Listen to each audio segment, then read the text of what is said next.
wus pratandha cetha titilaksana adicara tasukuran wali matur mus akad nikah dawuhipun Genduk Ayu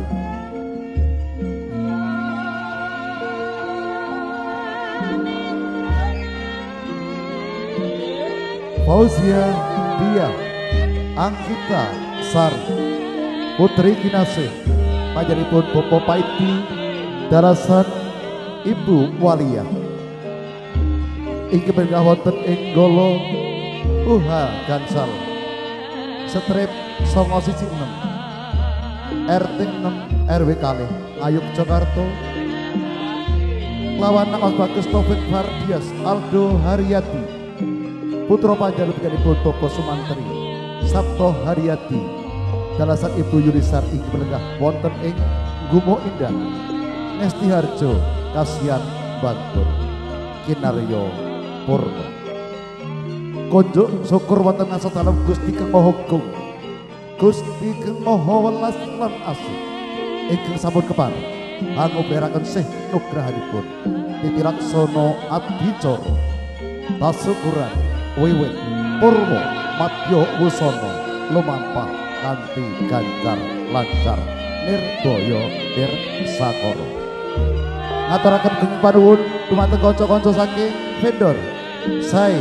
Wedding Organizer Harmoni ingkang dipun pangarsani Mbak Iyana Sai kanca saking dekorasi Indonesia saking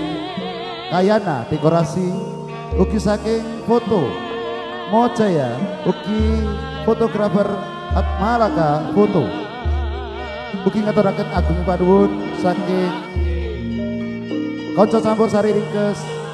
Adista Production ingkang dipun pangarsani Mbak Linda lan ugi ngaturaken gunging panuwun saking tata rias penganten Gria Rias inggih dipun pangarsani Mbak Ana Kadarwati saha pengelola Sawah Aristo wonten ing Nolo Klaten kula Hartono inggih menangka panuntun panitia titilaksana adicara temtu kemawon wonten duna tungkap atur sapolo ingkang kirang hadamel sarjuning nolo